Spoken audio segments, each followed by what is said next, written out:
Okay, so in this video, we're going to be talking about episode 15 and 16 of Fear the Walking Dead, the 2-hour finale we're getting on Sunday. And we didn't plan to do this video at all. But with a recent tweet from Brandon Davis, who's the host of comicbook.com and the people who do those articles and stuff, he's been hyping up like crazy. Only just released a tweet that is like insane, and it gets me super hyped for the finale, which is strange because I've not been hyped. I wouldn't say I've been hyped for any episode of Fear lately. I've just sort of watched it and just taken it as it is, really. I've not thought anything phenomenal or anything like that. I've just thought, just basically casual watching, sort of. So he says, absolutely jaw-dropping season 3 finale for Fear the Walking Dead. If you're going to start this show again, start with this episode. So this got me in there thinking, what the fuck happens in the finale? Like, something really big must happen. Brandon Davis isn't someone who usually hypes up like every single episode. He will just give like his actual thoughts about it. But I don't think I've ever seen him say something's jaw-dropping. And he says incredible writing as well. There's a few other tweets that I'll read out in a minute. So that incredible writing. Another one that he says this is possibly the best finale in the Walking Dead universe. And that is a fucking big claim. That's a really big claim. So if you think of some great finales like Beside the Dying Fire, season 2, you think of season 6, the season 6 finale, Negan's introduction, stuff like that. Season 7 finale, incredible episode. When you think of stuff like that, and this episode's apparently going to be better than that, that's a really big claim. Now, we wouldn't usually do a video like this where someone's seen the episode and then we go off what they say, but they're really big claims, and it's Dave Erickson's final episode. Like, it's his final finale, final 2 episodes. So, and then Scott Gimple takes over next year. So with that being said, like, is there going to be another death? We just got Ophelia die, right? Will there be another death? If it's jaw-dropping, there has to be a death, right? Yeah, what else could be jaw-dropping? So before we go into that, though, let's read out the other tweets. He says, Fear the Walking Dead now has possibly one of the best finales in the Walking Dead universe. I'm really stunned. Lots of emotions. That confirms lots of emotions there. And in this one where he says what episodes it's reminiscent of. So we have a lot of season 2 episodes there, which is incredible. But more importantly, he says tremendously written. And we all know Fear has its flaws when it comes to writing, a lot of inconsistencies and stuff like that. It's one of my biggest problems why I can't get into show as much as The Walking Dead. So to say that it's tremendously written, I don't know, are these claims like a little too big? I'm not sure. Like David said, we don't usually do videos based on other people's opinions from what they've seen, but I've never seen Brandon Davis hype up an episode like this before, so it sort of gets me hyped. Because he has criticised Fear before, so it's not like he's like just jumping on the bandwagon of loving the show. This is the thing, and not admitting it has any flaws and stuff like that. So. Exactly, but this is the thing. It's his opinion. Like, that's what he thinks of the episode, and it's great and all that. But what actually attracted me to what he said was that it's jaw dropping and there's emotion. Like, we just got Ophelia die. There can't be anyone else die. What else could be jaw dropping? What does the dam fall down and there's a massive big scene? Right? I don't know, but the budget's not that big, so I don't really get exactly. Like, I don't see that happening. I don't see it being dam falling because that's not really emotional, is it? Really, I mean, when you think of emotion in Fear the Walking Dead, we don't have any emotional attachments to settlements or anything like that. No, us as viewers, we have attachments to characters. Yeah, that's the only thing that can possibly be emotion is when a character dies. Like, loads of people cried when Ophelia died. So, you know, because that was emotional for that character. You know, you have emotion for that character. We have emotion for characters. We don't sit there and cry over like fucking the ranch falling down, do we? We get emotional over the characters. So. Something tells me that it's a death. It has to be a death of someone. So when you think of it being a death, who could that be? I said to Morgan, I went through the characters, like, we just saw Ophelia die. Why would, like, the first person I thought was Daniel. If he dies, that will be fucking stupid. That would be horrible. Because we just had Ophelia die, and if it's to build up Daniel, why would Ophelia die to build up Daniel just to die 2 episodes later, or an episode later? Yeah. It doesn't make any sense to me. It doesn't, but Fear have done it before with Travis, so I'm not going to completely rule it out. But the thing is, Travis is definitely linked to people. Like, he had Madison, Nick and Alicia kind of cared about him, so there you could say, right, it was to build them up or whatever. And we're not going to go into what happened there, but Daniel, if he dies, who's going to care? No one, so I don't see where that would go. That would just be shock, really, and it could be sad. But then I don't know where it would go other than just another survivor dying. For me, I think more people would be pissed off than emotional. I don't think anyone would actually enjoy it. Well, people would be emotional and it would be a shocking episode and it could be a good episode. But it at the same time, it's like they could do so much more with Daniel. Right? Like I said, if Ophelia was alive and Daniel died, fair enough. It would push her character and it'd be once again another sad scene. Kind of like reverse the last episode where Ophelia died. be like that. But you guys know where I'm coming from. I mean, it just wouldn't make any sense to me anyway. Now, we thought of Nick, Alicia. I don't see them dying at all. I mean, Nick's got this drug storyline going on where he's back on drugs again. He's getting shit-faced. His relapse story. So there's still more to do with that. Exactly, and he's got that Troy thing going on. They wouldn't end that right away. I just don't see that happening. Yep. Troy, I don't think would be jaw-dropping if he died. It wouldn't be jaw-dropping. No one would really care. I mean, people do like Troy. I like Troy, but nothing emotional. There's no emotional attachment there. Unless it's like... The thing is, it doesn't even have to be a big death. It could be 2 big episodes where it's like there's gunfire. We've seen the promos, right? The sneak peeks. Well, it's the promo. I've only seen the promo, but there's like gun battles going down and shit. So it's possible there could be a lot of that, and then Troy dies, and that's what the episode is. Like, there's a big episode, but emotional? No, I don't see it. I don't see anyone getting emotional over Troy. Alicia and Nick, they just seem like I said, Nick's got the drugs thing going on. Alicia just met her new mate, and I love that character, by the way. She's got like the pickaxe and stuff. Absolutely loving that. Alicia's only just started developing properly, in my opinion, with the last 2 episodes of the bunker thing. That was really cool stuff that I think they're going to expand on. That's why she's gone by herself. Plus, Alicia Devon Carey has so many fans. It's like she's that character. She's the Norman Reedus of... Kind of, yeah. I suppose you could say that. She's got so many fans and stuff. She died, there really would be backlash. So that's Nick and Alicia out the way. Now, Strand. If anything, I've seen more dislike to Strand than like. From if you're going overall by comments and just social media in general, I've seen more people not really take a liking to Strand, or just think that he's just a meh character. I personally like Strand, but if he was to die, emotional... It could be emotional, him, Madison. It could, but where would that go for the story? You got to think from a story perspective, so where would that go? That really can't really push anyone. Well, Strand's told them about the dam, right? So he's going to cause a lot of shit by doing that. Little weasel, really. But he's likeable as a character. Like, you know, it's weird, for me anyway. Like, he brings something to the Walking Dead, like a universe that we ain't seen before. He's like a con man. He has this thing about him, which I just love. And his friendship with Madison, that's when you see a softer side to him. We've seen a soft side to him with, like, even Nick. I mean, at first, he just seemed like a dick. And then all of a sudden, he kind of got this thing with Nick where he opened up more and stuff. So I do like Strand, but I don't think it'd be too emotional if he died. Or it would be shock. I'm not gonna lie, it would be a shock. That would be a shock if Strand was to die. Now, that leads us on to Madison. And this is where me and David started piecing things together. If Madison was to die, that would push the story in a certain direction. It would be a bang. It would literally go out with a bang for Dave Erickson as the showrunner and stuff like that. So yeah, we'll talk about what could possibly happen if Madison was to die. Personally, I can't see her dying. Like, right this moment, I just can't see them killing off Madison. Yeah. It would...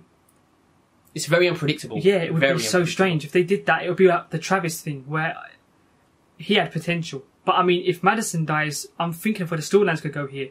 Nick's back on drugs and stuff, and you've got Alicia who's left the group. They would come together now, and that would create an interesting thing between them two. I mean, they both left their mother, and Nick practically went back on drugs and betrayed them, and she said, do what you want. Yeah. I can see where that will go. There would be so much, like, storytelling right there. I mean, we could hear about backstories and stuff before the apocalypse between Alicia and Nick. It would bring them closer. That would be amazing. And it would most likely push Nick off of drugs. Alicia, because it'd be a wake-up call. Yeah, because this, from what we've seen from season 1, 2 and 3, Madison's just constantly tried to get Nick to kick his drug addiction. That's been like her #1 goal, to try and get him away from that. And she knew by the end of the last episode, you could tell by the way she was like, do what you want, you know where to find us. You knew that she knew that he was on drugs. So she was like, fuck it, I'm just not even going to bother anymore. Yeah. So her dying would bring Alicia back to the group. I can see where the emotion that Brandon Davis was talking about would come in, because that's their mother, right? That would push them in a whole new direction, I think. It'd be very Game of Thrones-ish, where no one at the moment, I can guarantee you, not anyone at the moment is predicting Madison to die. No one would predict Madison to die. I don't think she's going to die. Yeah, I don't think she's going to die. This is just if, and this is based off of, once again, this video might be pointless because it's based off someone's opinion, but if it were Madison to die, then I can see how all those would link in, and how it would be an incredible episode and push. It would give viewers a reason to want to come back for season 4. Exactly. We was actually going to do a prediction video, but we saw them tweets, and then we was like, you know what? We have to add them in, really, because it's hype up the show. Then we started talking about the characters that could possibly die if there's any more deaths. It'd be crazy if it was Madison. It really would be crazy. Yeah, so this is very sort also, of... Strand's very attached to her too. think it's like that's his best friend right now. When you think about it, yeah. If you think of it, Madison's a link at the minute to everyone. Like everyone has some sort of care for her in the group. Even like, Tucker kind of. If Strand was to die, for example, Tucker wouldn't care. Alicia wouldn't really care. Nick probably would. Madison would, yeah.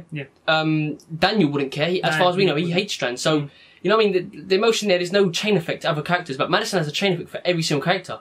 There's Madison's in the middle, and there's links to all the characters around her. So if there were to be a death, I could see why it would be Madison. I personally don't think she's good. Honestly, to just straight up say, I don't think Fear the Walking Dead have the balls to do stuff like that. Even though Madison's not like a likeable character, just the fact that she's the main protagonist, I don't think they would kill her off because this is where I think Fear could change things for in general. It could, yeah. Like they can take risks, and that's what I said when Fear got announced. I thought this show can take risks.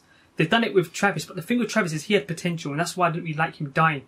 The character got all this build up just before he died, and I know Walking Dead does that all the time. They did it with a load of characters where they focus on them a bit, but Travis literally had all this development, and he was so likeable, so you could relate to him. He had that leader thing to him, and then when he took out them Peter Walkers, that whole episode of season 3, episode 1, beginning of the season, the premiere, he was a badass. I mean, he was doing shit, and I was like, this character, I'm absolutely loving him. He could take Fear to this new level, but then he died.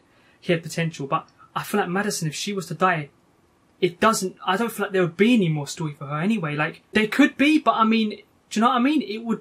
It wouldn't be as harmful. I feel like with her killing before the apocalypse and stuff, and like, her attitude, it stayed the same throughout the whole series, and I said that at the end of our last reaction video. You know? She's not really, if you think she's not really adapted it, if you watch episode 1, season 1, and watch the latest episode, there's not a Rick Grimes season 1 to season 3 finale difference. Do you know what I mean? No, there's not. Every other character, I think, in Fear has actually adapted, even if it's by a yeah, tiny but bit, Madison, I don't think Madison has. Honestly, I don't. If I watched the season 1 premiere again, I would see that she's pretty much the same character. And I don't think that's anyone's fault. I don't think that's right. I think that's specifically done on purpose because she's killed before. She killed when she was a young girl. That would fuck you up. She killed her dad when she was a little girl. Like, she's had to deal with that for her whole life. So I guess she wouldn't really see a change. Her change is basically, she's changed off screen pretty much. And but to be honest, pre-apocalypse. Exactly. And I think if Madison died, and even if you do like Madison, you've got to like the other characters too, right?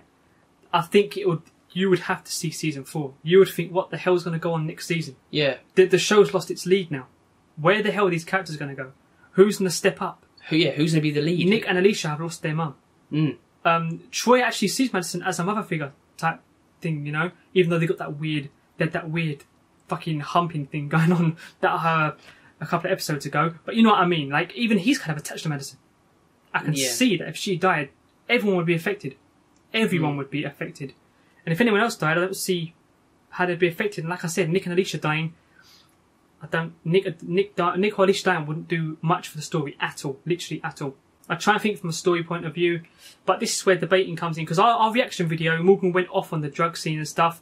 He was going off about the Walker part. People thought he meant about Nick being a lot of people watching the video thought I was actually speaking about, when I said I don't understand, what's the point in that, when I went off. They thought I was talking about Nick relapsing. I wasn't talking about Nick relapsing. I was talking about the scene. The scene where him and Troy are wandering around the streets like two drunk lads come back from a night out. That whole scene was a joke. It was fucking flawed. This is what I'm going to say, but why I brought that up. Our reaction video, I loved the discussing in the comments. Even people were disagreeing with each other. Disagreeing with Morgan and stuff on that reaction video and talking about stuff. I love that stuff. Before you finish off, right, there is one thing I do want to quickly address. It's nice to see that those people actually disagreeing, and disagreeing in a non-dickish way. Like, you can have disagreements without trying to insult someone in the comments. Yeah. You can be like, I have to disagree because blah, blah, blah, and you can have a discussion. That happened in last week's, in the last reaction a lot. Like, I was replying to a lot of people. That's why I brought up, I love that. I love seeing that. Yeah, you can, just remember that though. You can always reply in a non-dickish way. People love an episode of any show, and people hate an episode of any show. It doesn't mean that you have to be rude to each other and stuff. That's what I absolutely loved. That's what in fact, a lot of our videos on our channel, people have disagreed with us. And they've give their opinion and we give ours. I think that's what makes this fandom so good. Like, yeah, when it's done in that way, when it's done in a dickish way, it's like, just fuck off the channel. But yeah, it just went off topic there. But like we said, this video can be sort of pointless because we're talking as if there's going to be 100% a death, and we're going to have someone's opinion. So that's two things that's completely fucked up. But it's more like speculation, I suppose. I'm starting to think Madison's going to die. Of one of this, I would actually like if Madison died, because number one, I'm not really a big fan of her as it is. I don't see where her character can go. No, but I would actually see the story of season 3. I feel like all what Madison's done and what Nick and Alicia have been doing, and then they both all split up, and then Madison dies. I feel like that could go somewhere. That could be really good. Yeah, it could be really good. But I'm starting to think, oh yeah, Madison could die, but it's hard to actually see that happening in my mind. Like, yeah, because she's the lead and stuff. So I will be shocked. I will be so shocked. But we're talking about deaths, and there could be none. It could just be an emotional episode of a flashback with Daniel talking about Ophelia, and then there could be loads of action. There may not be no deaths. It may just be a good episode, but I can't wait either way. Yeah, the promos do look really good. Most of all, tell us what you think's happening in the finale, because like things like jaw dropping, and like it could possibly be one of the best finales in the Walking Dead universe. They're really big claims to be saying it could be one of the best episodes, best finales in the Walking Dead universe. So tell us what you think down below. Follow us on Twitter. Links are in the description. If you want to get in touch with us, it's the easiest way to do it via Twitter. Hope you enjoyed. Leave it a like, share it around, and as always, cheers for watching.